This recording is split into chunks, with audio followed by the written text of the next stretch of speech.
الفاتحة بالقبول تمام كل سول ومأمول لحضرة الرسول سيدنا محمد بن عبد الله البتول ثم مؤلف هذا الكتاب Syekh Muhammad bin Qasim Al-Ghazi, Syekhina Kiai Haji Muhammad Ma'mun, Kiai Haji Abdurrahman, Syekhina Kiai Haji Isman Perak bin Ahmad Rawi, Habib Muhtar Rasulullah bin Mustafa Muntaka Hawla Rasulullah bin Syekhina Al-Mukarram Syekh Muhammad Syafi'i Hadam bin Haji Muhammad Sulareidi, Kiai Haji Muhammad Ahya Al-Syariki Haji Mahribi Haji Musa bin Niyati Anna Allah Ta'ala yabdurna tabasya bil ma'afirati wa rahmah wa anna Allah yaqtau alaina futuhal arifin wa yufakuna fid din wa yarzuquna kamal ikhlas wal yakin. Al-Fatihah.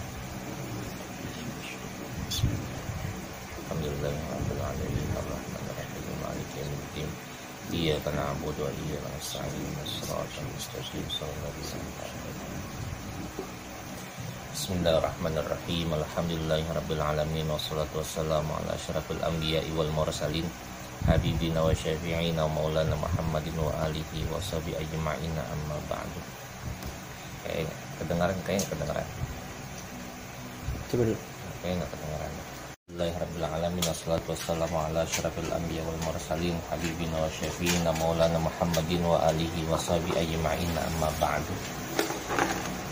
Qala al-muallif bismillahirrahmanirrahim faslun fima yata'allaqu bil mayyiti min ghuslihi wa takfinihi was salati alaihi wa dafnihi.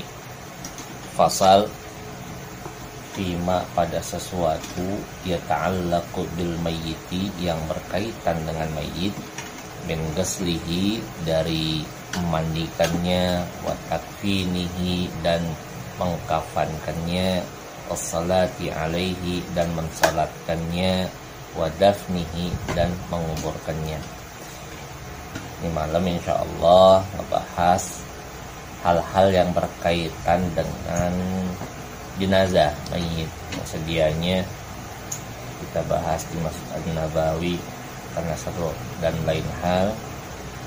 Qadarullah orang-orang udah pakai e-learning, pembelajaran secara virtual, kita pakai ngaji ya, pakai ngaji kajian sebagai langkah ikhtiar kita untuk menghindari wabah. Karena selain kita bertawakal, tawakal harus memang, tapi ikhtiar juga agak kalah penting. Ikhtiar nggak kalah penting. Tanpa ikhtiar, tawakal nggak ada gunanya. Tawakal doang kagak pakai ikhtiar aja nggak pakai tawakal, kebangetan sombong kita. Kita ikhtiar juga, tawakal juga. Kita berusaha untuk menghindari wabah penyakit sebisa mungkin. Selepas itu kita serahkan kepada Allah Subhanahu wa taala. Saya ingat betul dulu waktu ngaji, kiai saya pernah bilang, waktu menghadapi penyakit semodel penyakit belang gitu, kayak lepra atau kusta, orang salaman dengan orang yang penyakit kusta itu takut kustanya takut pindah karena takut menular. Sedangkan ada hadis kata Nabi, penyakit nggak ada yang menular. Zahiri ya, kita secara manusiawi bagi ilmu kedokteran rada-rada ngeri. Nah, kata guru kita udah berusaha semaksimal mungkin jangan sampai kita terkena itu penyakit, tanpa kita bertawakal. Doa deh, ada orang salam, bismillah thiqatan billah la haula wala quwata illa billah. Dengan nama Allah kita percayakan kepada Allah, nggak ada daya, nggak ada upaya melainkan kekuatan dari Allah Subhanahu wa taala. Insyaallah nggak ngomong apa.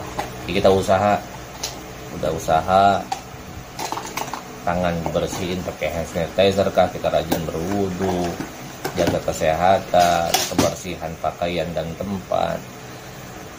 Ditambah setelah itu kita serahkan kepada Allah Subhanahu wa taala, karena pada dasarnya Allah lah yang menentukan sakit atau enggaknya seseorang.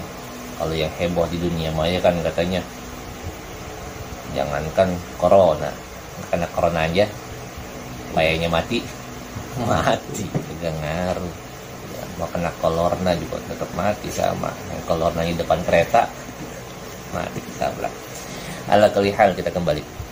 Jadi ini malam kita bahas masalah tentang hal-hal yang berkaitan dengan mayat atau jenazah. Wa yalzamu ala tariqi fardil kifayati fil mayyitil muslimi ghairil muhrimi wasyahidi arba'atu asya'a. Wa yalzamu, dan wajib, pasti atau harus, ala tariqi fardil kifayati, ala di atas tariqi jalan fardil kifayah, fardu kifayah, fil mayyiti di dalam masalah mayit, al muslimi yang muslim, gairil muhrimi bukan yang muhrim. Kalau bukan muhrim apa maksudnya? Bukan muhrim. Bukan muhrim bukan berarti orang yang nggak boleh kawin. Bukan, di sini bukan muhrim, bukan orang ihram. Muhrim itu orang yang sedang ihram. Kalau mahram, orang yang kagak boleh dikawini. Jadi kalau memang udah jadi bahasa di kita yang namanya muhrim, maaf, masalah bukan muhrim. Ya bukan muhrim. Orang muhrim di mana? Di Mekah. Pakai pakaian ihram. Sebutnya mahram, tapi jadi bahasa kita. Nah, kalau di sini jelas bacanya mayit muslim dan yang bukan muhrim, wajib terhadap fardu kifayah terhadap mayit muslim yang bukan muhrim, bukan orang yang sedang pakaian ihram wa syahid, dan juga bukan mayit yang mati syahid. Apa kewajibannya? Arba'atu asya'a, ada 4 hal. Jadi ada 4 hal yang harus dilakukan terhadap mayit atau jenazah yang meninggal dalam keadaan muslim, bukan muhrim, dan bukan mati syahid. 4 kewajiban kita, bukan kewajiban dia, kewajiban kita. Kalau kewajiban si mayit maka kita bingung. Kalau dia sudah tahu dia Islam, maka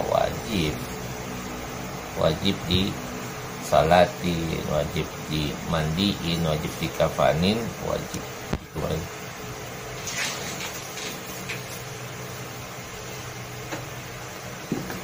Kan ada orang yang sholat muslim mati tapi dia kagak sholat, bagaimana? Sholatin kagak? Sepanjang zahirnya kita tahu dia muslim, ketika dia mati tidak sholat. Lain hal ada mengakunya muslim tapi dia mengharamkan apa yang dihalalkan Allah, dan sebaliknya menghalalkan apa yang diharamkan Allah. Dia i'tikad bahwa yang haram itu halal. Alhamdulillah, misalnya ada orang bilang, oh zina mah boleh, oh salat enggak wajib. Kalau di kitab Irsyadul Ibad kan dikatakan dia murtad. Orang yang kayak gitu mati jangan kita salati.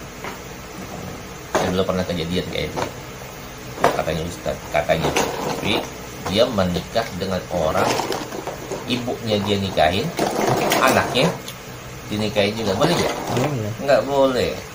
Kalau ibunya sudah dinikahin, anaknya nggak boleh. Anaknya dinikahin, ibunya dinikahin, boleh nggak? Kagak boleh juga, dua-duanya nggak boleh. Nah, kalau misalnya seperti itu tuh, dia nikahin dua-duanya dan dia bilang itu halal, sampai dia bilang nggak ngapa-ngapa, kan menghalal kan apa yang diharapkan Allah.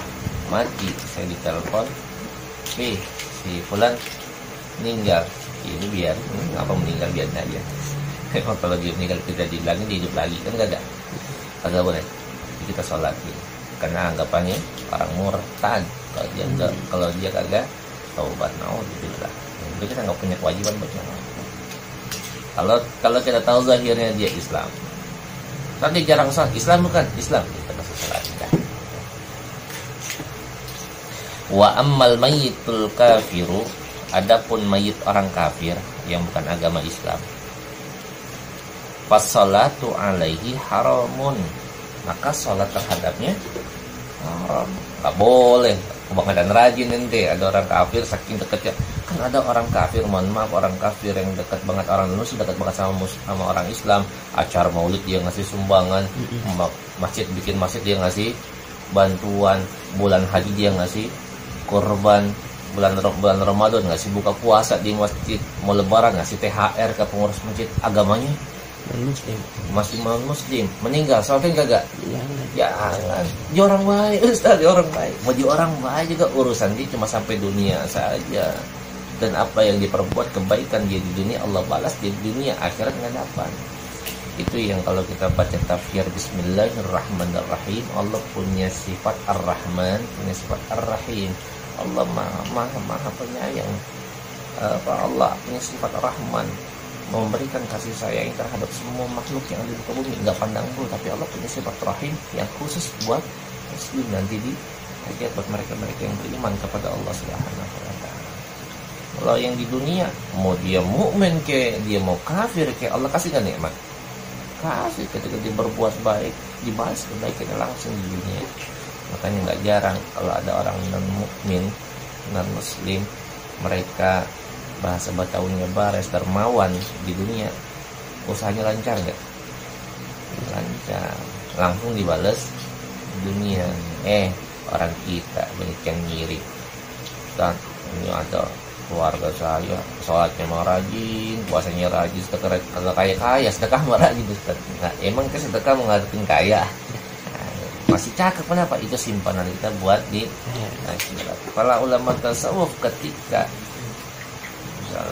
orang ulama tasawuf ketika dia doa, kemudian doa ini dikabul semua, dia sedih.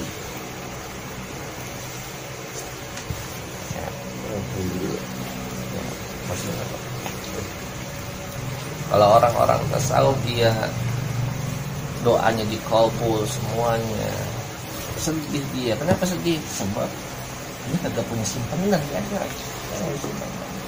Ini kita mau bang, doa gue dikabul, wali. Orang-orang tasawuf semuanya malu ketika doanya dikabulin semuanya. Kalau kita nggak dikabulin, sedih. Padahal saya nggak dikabul dia. Padahal tiap malam tahajud 11 rakaat dibacain, puasa kan kamis nggak putus-putus kok, nggak diijabah.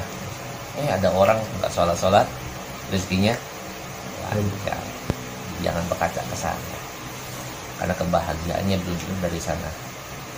Dulu saya sering katakan, kebahagiaan seseorang nggak selalu diukur dari materi.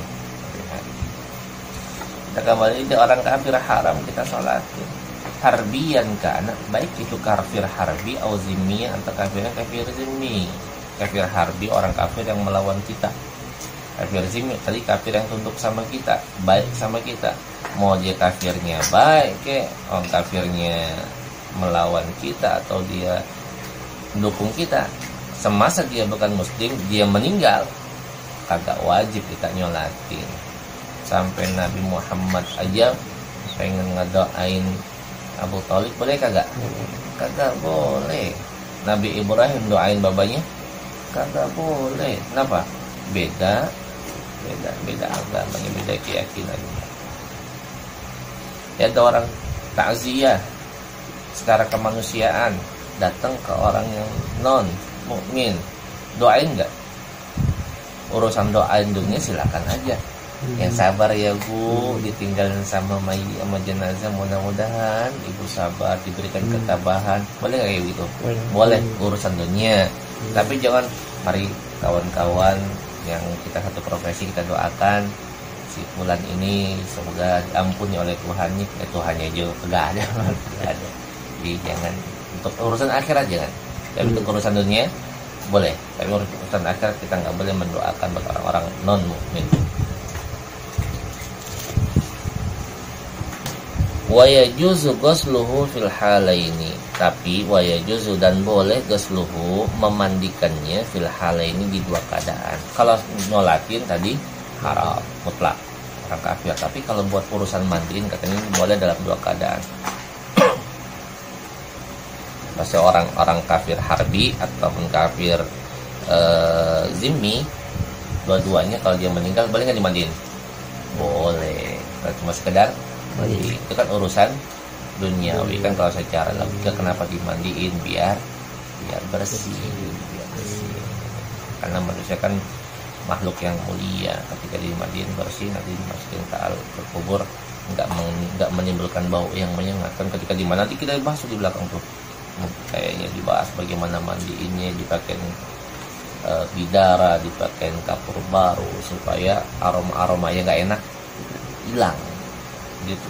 Terus kuburannya harus dalamnya sekian, jangan sampai nanti serigala atau binatang buas ngais. ini sembarangan. Mandi ini tuh ada tekniknya. Makanya di awal dulu saya bilang waktu 3 minggu yang lalu kalau tidak salah saya katakan, untuk urusan ngaji mah bab ilmu ustaz paham kayak beginian, tapi urusan bab praktek ustaz angkat tangan, megang mayat, neken ustaz pasti colek jarinya, copot katanya. Masya Allah. Makanya waktu itu siapa yang mau praktek jadi mayatnya, nggak ada yang mau.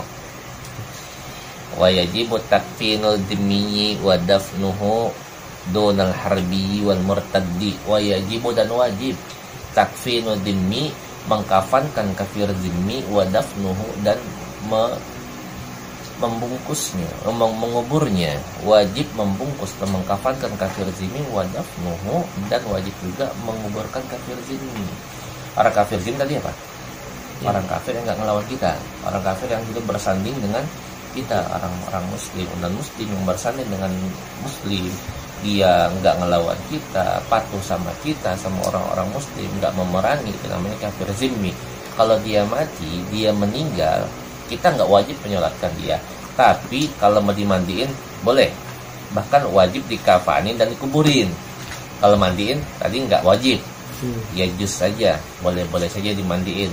Tapi kalau nguburin dan ngebungkus wajib tetap, karena dia manusia. Ilok kalau bahasa saya mah, kagak mungkin orang meninggal walaupun agamanya beda sama kita kagak dibungkus, kagak dikuburin. Orang nabrak kucing di jalanan aja dikuburin. Bukan cuma dikuburin, diambil terus dibungkus kayak putih, pakaiin minyak wangi, taburin kembang, bener nggak? Iya. Alasannya apa kata dia? Nggak kena sial. Nah, takut sial katanya, gitu ya. Kata guru saya, yang salah siapa coba? Ya kita salah, bukan, yang salah kucing. Udah tahu jalan motor ngapain di jalan, kita ketabrak. Giliran kucing kita kuburin, giliran orang kagak. Makanya jangan seperti itu. Tapi kalau orang kafir zimmi kita kuburin, walaupun yang nggak disolatin. Dunal harbi, berbeda dengan kafir harbi. Kalau kafir harbi nggak wajib kita kuburin, nggak wajib kita bungkus. Kalau dimandiin silakan, tapi kuburin, jangan dibuang ke hutan, dimakan sama binatang buas, silakan. Wal murtad, naudzubillah, masuk orang murtad. Orang murtad itu orang Islam, tapi dia keluar dari agama Islam. Jangankan dikuburin, dibungkus juga kagak. Waktu kita bahas masalah sholat dulu, katakan kalau ada orang murtad di situ, air cuma satu-satunya. Kalau kita pakai ngasih dia minum, kita nggak bisa wudhu. Kalau kita wudhu dia nggak bisa minum. Kita ambil mana? Wudhu. Kita wudhu biar dia mati. Begitu. Kalau orang murtad itu naudzubillah. Jadi kalau dalam keadaan normal, orang sama-sama muslim, air cuma bisa buat minum doang. Kalau nggak diminum mati. Kalau di wudhu pakai buat wudhu mati, karena nggak minum. Kalau dipakai buat minum nggak bisa wudhu. Kalau sama-sama muslim kasih minum. Tapi kalau murtad biarin dia mati. Masya Allah, hukumannya berat. Bahkan di sini dikatakan kagak perlu dikuburin, kagak perlu dibungkus. Di kitab lain buang ke hutan. Masya Allah, berat ya hukuman buat orang murtad. Ini namanya tindakan preventif. Hukumannya preventif, sebelum terjadi boleh dikasih tahu ancaman jangan sakit buat murtad. Alhamdulillah. Wa ammal muhrimu, adapun muhrim. Apa tadi muhrim? Orang yang berihram. Orang yang berihram, orang pakai pakaian ihram, bukan muhrim pasangannya, bukan. Adapun orang yang pakaian ihram, kalau dia meninggal apa? Idza kufina, kalau dikafankan, fala yustaru ra'suhu, maka jangan ditutup kepalanya. Kan kalau orang ihram nggak boleh pakai kepala, kasar nanti kena dam. Wala wajhul muhrimati, dan nggak boleh juga tutup wajah perempuan yang lagi ihram.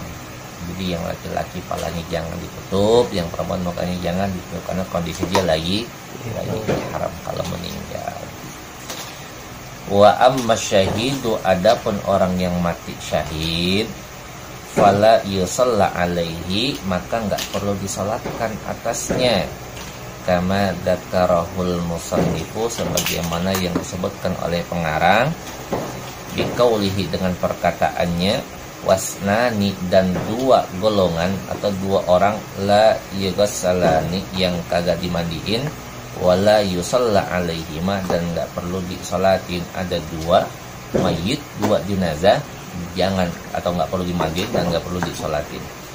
Ahaduhuma, yang pertamanya asyahidu, orang yang mati syahid, fi ma'arakatil musyrikina, dalam peperangan melawan orang musyrik. Itu orang mati syahid enggak perlu dimandiin, enggak perlu disolatin, langsung kuburin. Mandi tuh gimana Ustaz? Emang udah peraturan seperti ini. Nanti yang mandiin siapa? Malaikat. Dan dia yang darah yang berceceran, baju-bajunya yang lusuh, bekas oyak-oyakan perang, itu akan jadi saksi di hadapan Allah Subhanahu wa taala. Kan ada kisahnya yang Sayyidina Hanzalah, kalau nggak salah. Sayyidina Hanzalah ketika perang meninggal mati syahid, nggak dimandiin, tapi badannya basah semua. Basah semuanya. Kata Nabi apa? Yang mandiin malaikat. Kalau gitu ternyata sedik Hanzalah ini pengantin baru. Ketika dia malam pengantin baru, dia sama istrinya berhubungan badan.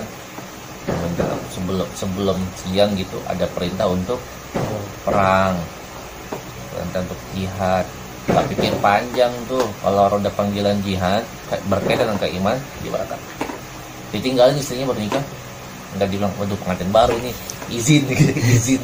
Ntar kata si ngurus resep, nggak ngaji lu bentaran, apa izin pengantin baru, perang nih, bukan ngaji, perang. Bininya tinggal, yang tak bawanya nyawa ditinggal, bininya belum sempat mandi wajib, dalam perang, dalam jihad kemudian meninggal. Kan junub tuh, yang mandiin siapa? Sampai basah.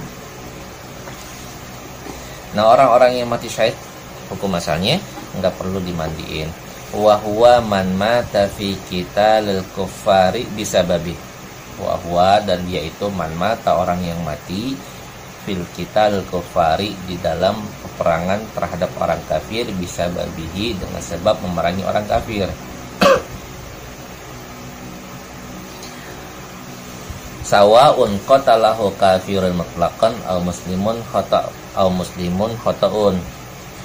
Sawaun, sama saja, qatalahu kafirun, membunuh dia kafirin, oleh orang kafir, mutlaqan, secara mutlak, atau muslimun, atau orang muslim, khata'an, secara kesalahan. Dia orang muslim perang lawan orang kafir, si muslim mati, terbunuh. Yang ngebunuh siapa? Orang kafir, mati dia, syahid nggak? Syahid.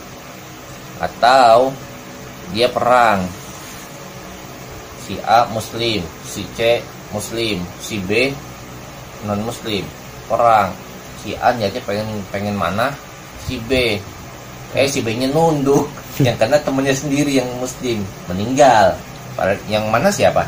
Sesama temennya kan muslim, kesalahan, meninggal si C, syahid nggak? Syahid.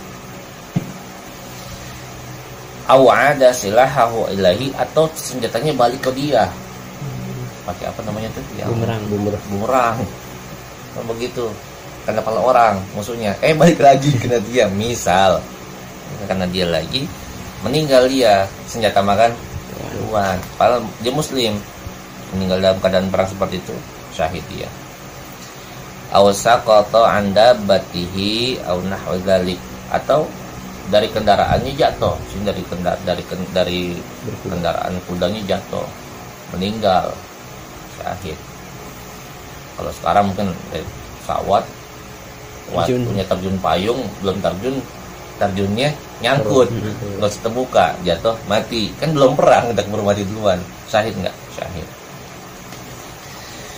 Fa in mata ba'da inqida'il qitali bi jarahatin fihi yaqta'u bi mautihi minha fa ghairu syahidin fil azhari. Fa in mata, maka jikalau dia mati ba'da inqida'il qitali, setelah selesai perang Rabi, dia meninggalnya setelah perang Rabi, bi jarahatin, dengan sebab adanya luka fihi, di dalamnya, dia karena dia ada luka, mungkin infeksi, penyakit yang ada orang ketembak bagian dada. Ketika perang sih nggak mati, setelah perang dia mati. Jiratin fi yaktau bimauti, yang diputuskan bimauti dengan kematiannya minha daripadanya, bagairu syahidin bal azhari, maka itu nggak termasuk mati syahid. Karena matinya di luar perang. Nah, kalau nggak salah kayak Sayyidina Khalid bin Walid. Sayyidina Khalid bin Walid itu panglima perang Rasulullah yang luar biasa hebatnya kan, sampai di dalam tubuhnya itu nggak ada selak lagi dari luka bekas pedang. Dia berharap banget pengen meninggal di nggak meninggal di mana? Kita sakit. Nggak ada. Tapi beliau luar biasa karena dia panglima perang. Kalau orang meninggalnya setelah di luar itu, di luar peperangan, nggak dihitung mati syahid. Dimaksud nggak mati syahid, nanti fadilah syahidnya beda. Sebab ketika orang mati syahid kan dia nggak dimandiin, dia nggak disolatin, nanti dapat pahala syahid di sisi Allah. Wa kadza law mata fi qitalil bughati aw mata fi qitali la bisababil qital. Wa kadza, dan begitu juga law mata fil qital, kalau dia mati dalam peperangan al-bughath, melawan bughot, melawan pemberontak, bukan melawan orang kafir. Sama-sama orang muslim. Kan kadang-kadang mohon maaf dalam satu negara ada yang nggak seneng dengan kepemimpinan tertentu, masih saudara nggak? Saudara, perang saudara, akhirnya melawan pemberontak, mati dia, bukan mati syahid. Berarti hukum jenazahnya kalau dia meninggal wajib dimandiin, wajib dikuburin dan kafan dan juga disalatkan. Au mata fil qitali, atau dia mati dalam peperangan lah bisa mobil kita mati di peperangan tapi bukan karena perang. Gimana ceritanya? Nah, syahid. Itu kan kayak kasus yang diceritain sama Nabi. Ada orang lagi perang tuh zaman Nabi, ada lagi perang dengan lagi dahsyat, mati begitu. Tertumbuk kayak mati. Kata sahabat, ya Rasul mati syahid. Kata Nabi, kagak, neraka itu orang. Loh, mati syahid kan lagi perang meninggalnya, nggak neraka. Ternyata diceritakan sama Nabi, yang ente bilang ini mati syahid, sebetulnya dia nggak mati syahid. Kenapa? Ini orang pengen banget mati di medan perang, kagak mati-mati. Dia ambil tombak, dia tancepin di atas pasir, dia tekan badannya, mati nggak? Mati. Mati dalam peperangan, tapi bukan mati karena perang. Syahid bukan sangit yang kayak begitu, bunuh diri namanya. Nah, dia nggak dapat fadilah mati syahid. Nanti kita lanjutkan. Wasani asiktu alladhi lam yastahilla, yang termasuk orang nggak perlu dimandiin, atau maaf, yang nggak dimandiin dan nggak perlu disolatin, orang yang keguguran. Yang keguguran, bukan biangnya, ibunya, oroknya, yang lahir dalam keadaan sudah nggak bernyawa. Nanti ada kriterianya kita bahas, sejauh mana bayi keguguran yang nggak perlu disolatin. Apa semua yang ketika lahir dia nggak disolatin? Apa ada kriteria tertentu? Ya, tunggu tanggal mainnya itu di continue gitu ya. Stay tune. Wallahu a'lam bishawab.